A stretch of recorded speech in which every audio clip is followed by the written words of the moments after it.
Hello, what's up guys? Buat kalian semua yang ada dimanapun kalian berada, yang ada di ujung barat, di ujung timur, seluruh pelosok Indonesia yang sedang menonton video YouTube saya ini, jangan lupa di like, komen, dan subscribe.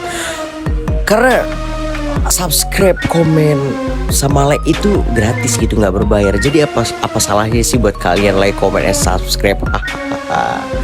Oke, jadi kali ini kita bakalan belajar tentang sejarah dinasti Zhou yang ada di Cina ya guys ya.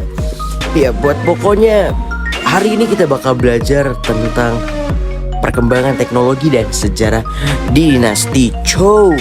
Ada yang udah tahu belum tuh apa dinasti Zhou? Ya, dinasti Zhou itu merupakan dinasti tertua ya, tertua terlama di daerah Cina. Ya itu daerah sana lah ya kan. Makanya kita bakal belajar bareng nih sama kalian, biar kalian tahu apa sih dinasti Zhou itu, apa sih, seperti apa perkembangan zamannya, biar kalian itu lebih tahu, wawasan kalian itu bertambah. Makanya nih kita bikin videonya. Sekarang kita bakal belajar bareng di channel ya Mehdi Fikri Siregar. Buat kalian jangan lupa di-share nih videonya nih buat tugas-tugas kalian. Bisa juga nih buat tugas-tugas kalian. Terus ada lagi nih, biasanya anak SD kan ada ini ya, apa tuh, sejarah ya. Nah itu mungkin bisa nih diambil dari sini jadi referensi. Pokoknya ini ya buat kita semua. Ya sebelumnya saya bakal perkenalan buat diri saya dulu ya. Perkenalkan dulu, nama saya Mehdi Fikri Siregar ya guys ya, dari Universitas Islam Sultan Hasanuddin Banten, semester 1. Jadi video ini dibuat untuk tugas akhir atau ujian akhir semester Ilmu Sosial Dasar Fakultas Syariah. Jadi bagaimana keseruannya? Mari kita tonton seterusnya. Perkembangan teknologi dan sejarah pada dinasti Zhou. Hanzi Pinyin Zhou Chao 1066 Sila Masehi sampai 221 Sila Masehi adalah dinasti terakhir sebelum Tiongkok resmi disatukan di bawah dinasti Qin. Dinasti Zhou adalah dinasti yang bertahan paling lama dibandingkan dengan dinasti lainnya dalam sejarah Tiongkok. Dan dibandingkan dengan dinasti lainnya dalam sejarah Tiongkok, dan penggunaan besi mulai diperkenalkan di Tiongkok. Mulai zaman ini, tokoh yang menjadi peletak dasar pendirian dinasti Zhou adalah Ji Chang, atau yang lebih dikenal dengan Wen Wang. Pada dinasti inilah seluruh perkembangan mulai dari penggunaan besi mulai diperkenalkan di Tiongkok. Dan ini merupakan jadi salah satu perkembangan pada zaman dinasti Zhou. Kemudian ada tradisi Tiongkok pada masa dinasti Zhou. Salah satu tradisi Tiongkok pada masa dinasti Zhou adalah mandat langit. Sesuai tradisi feodal Cina, para penguasa Zhou menggantikan dinasti Shang atau Yin dan mengesahkan aturan yang menetapkan mereka sebagai mandat langit, di mana para penguasa pemerintah atas mandat dari langit. Bila mandat dari langit dicabut, rakyat berhak menggulingkan penguasa tadi. Perintah langit dikuatkan oleh asumsi nenek moyang Zhou, Tiang Huang Shangdi, berada di atas nenek moyang Shang. Shangdi, doktrin ini menjelaskan dan membenarkan kekalahan dinasti Xia dan Shang, dan pada waktu yang sama mendukung hak kekuasaan para penguasa sekarang dan masa depan. Jadi, tradisi mandat langit ini, para penguasa pemerintah atas mandat dari langit. Bila mandat dari langit dicabut, maka rakyat berhak menggulingkan penguasaan tadi. Bangsawan keluarga Ji. Dinasti Zhou didirikan oleh keluarga Ji, beribu kota di Hao, sekarang di sekitar Xi'an, meneruskan corak aturan sejak dahulu. Istiadat dan bahasa dari dinasti sebelumnya. Ekspansi Zhou pada awalnya adalah menempuh penaklukan. Secara berangsur-angsur, Zhou menambahkan luas aturan sejak dahulu kala istiadat Shang sampai di wilayah utara Sungai Panjang. Pada awalnya, Keluarga Ji mengendalikan negara Zhou secara terpusat. Pada tahun 771 Silam Masehi, sesudah Raja You menggantikan ratunya dengan selir Baozi, ibu kota diserang oleh kekuatan gabungan dari ayah ratu, Pangeran Shen yang bersekutu dengan suku-suku asing. Kemudian putra sang ratu, Ji Yuijiu, dinaikkan menggunakan tahta sebagai raja baru oleh para bangsawan dari negara Zheng.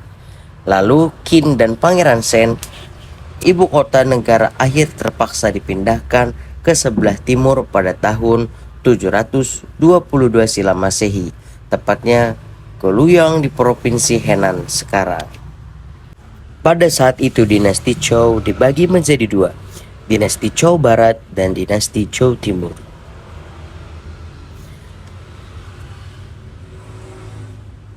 Dinasti Zhou Barat dan Timur, oleh karena pemindahan ibu kota ini, para sejarawan akhir membagi dinasti Zhou menjadi dinasti Zhou Barat.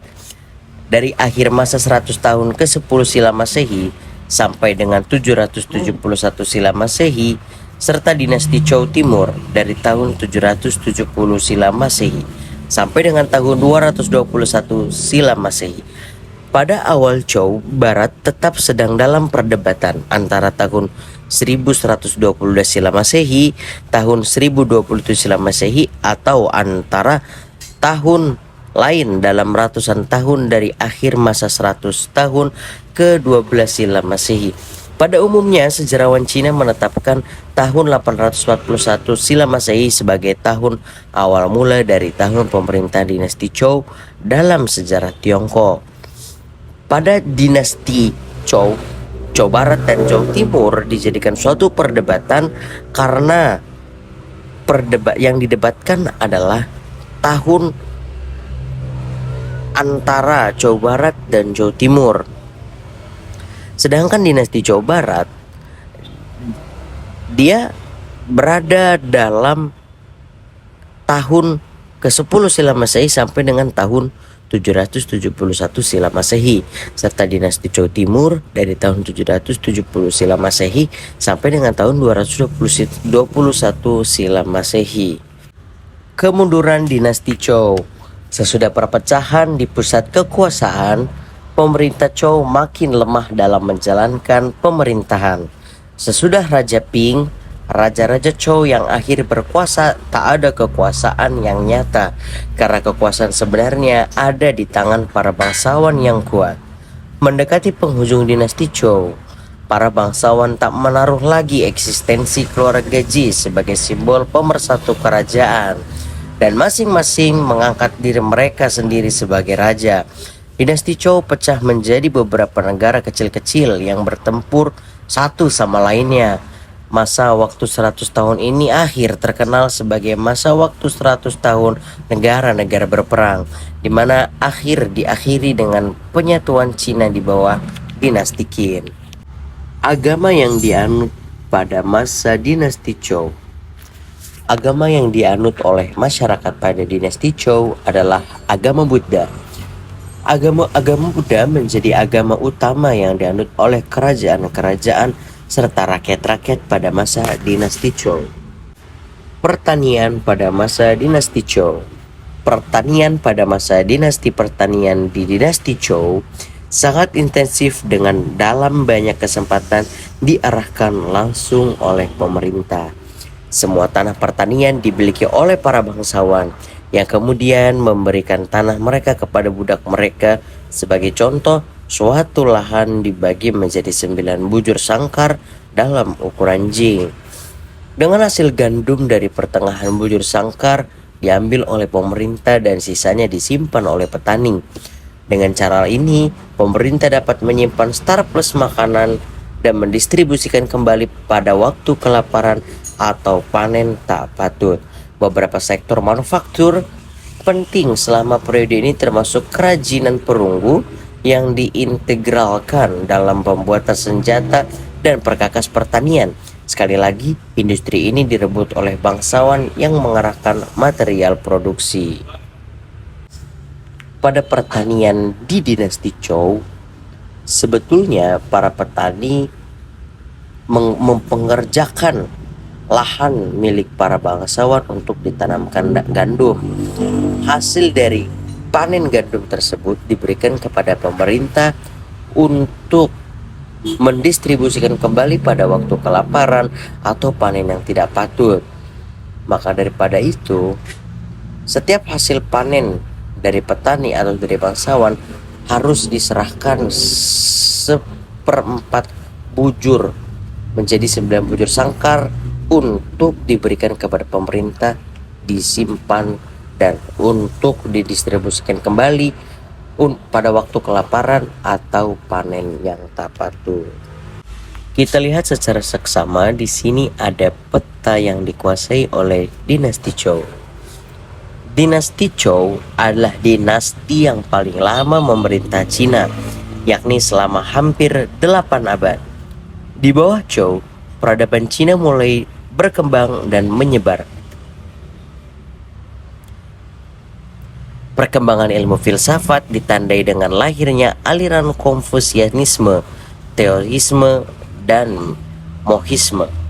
Selain itu, dinasti ini telah mengenal mata uang, sumpit, dan mengembangkan ajaran mandat surga, sebuah pandangan untuk membenarkan aturan raja yang telah diberkati oleh para dewa. Dinasti Zhou melahirkan filsuf dan penyair terkenal di Cina seperti Lao Tzu, Tao Chin, Confucius, Mencius, Moti, dan ahli strategi militer Sun Tzu. Kekuatan dinasti ini berakhir setelah periode negara perang 221 silam Masehi, di mana berbagai kota saling berperang dan menyatakan diri sebagai entitas feodal independen. Setelah dinasti Zhou, dinasti Qin menandai dimulainya era kekuasaan di Cina. Meskipun berumur pendek, Qin dikenal sebagai dinasti yang mengawali perkembangan tembok besar Cina. Hingga saat ini, tembok besar Cina dikenal sebagai tembok terpanjang di dunia yang memiliki panjang lebih dari 21.000 km. Di sisi lain, Kaisar Qin dikenal karena gemar melakukan pembungkaman. Seperti contohnya pada 213 silam Masehi ketika Kaisar memerintahkan pembakaran ratusan ribu buku dan mengubur hidup-hidup 460 sarjana Konfusianisme. Jadi tembok Cina merupakan salah satu peninggalan dari dinasti Qin. Peninggalan pada dinasti Zhou. Penggalian dari Juli 2019 hingga Mei 2020 di atas tanah seluas 1000 meter persegi di situs Sigushan di kota Ningbo menghasilkan peninggalan termasuk tembikar, porselen, dan bronzeware.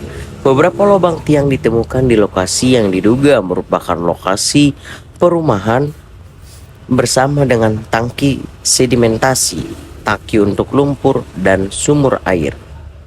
Kemudian peninggalan budaya kuno dinasti Zhou Barat ditemukan di Beijing. Tim arkeolog Cina telah menemukan sejumlah benda kuno yang berasal dari dinasti Zhou Barat, yang dimana pada tahun 1046 sampai 771 silam Masehi di sebuah situs relik di Beijing. Sebanyak 5 makam kuno, 3 reruntuhan rumah, 1 parit yang diduga berbentuk seperti cincin, dan lebih dari 100 benda peninggalan budaya termasuk sejumlah perkakas tembaga, barang berlapis pernis, tembikar, dan kain sutra ditemukan di situs Luilihe yang terletak di wilayah barat Beijing. Satu tim gabungan yang terdiri atas para ahli dari 8 institusi termasuk Universitas Peking dan Akademi Ilmu Sosial Cina sejak 2019 melakukan pekerjaan arkeolog di Liulihe. Pendeta arkeolog sebelumnya mengidentifikasikan Liulihe sebagai sumber peradaban perkotaan paling awal yang dapat ditelusuri di Beijing, dan sejak itu Liulihe disebut sebagai cikal bakal Beijing. Beberapa benda peninggalan ini menyediakan bahan berharga dalam mempelajari sistem pemakaman dinasti tersebut. Ya, di sini kita bisa melihat peninggalan berupa foto pada zaman dinasti Zhou yang sekarang sudah dikoleksikan di Museum Beijing. Ya oke, mungkin itu sih ya sejarah singkat dari dinasti Zhou. Ya mungkin dinasti Zhou itu jarang ya orang kenal ya apa dinasti Zhou. Ya kali ini di sini saya bakal ngebahas dinasti Zhou. Seperti yang sudah dibahas, dinasti Zhou itu perkembangan dari Cina, dia mulai dari perkembangannya seperti apa. Dia itu memulai pandai besi, pandai logam. Dia itu pengawal lah, pelopor. Dia juga dinasti terlama loh, dia di Cina loh. Maka daripada itu nih sekarang kita udah tahu kan dinasti Zhou itu ada dan paling lama di Cina. Ya mungkin udah selesai sih ya kita di sini ya. Jadi ya buat semuanya yang nonton video ini jangan lupa di like, comment, and subscribe. Soalnya butuh banget gitu ya kan. Ya pokoknya jangan lupa like, comment, and subscribe biar ini bisa menambah wawasan kalian semua. Thank you for watching. Assalamualaikum warahmatullahi wabarakatuh.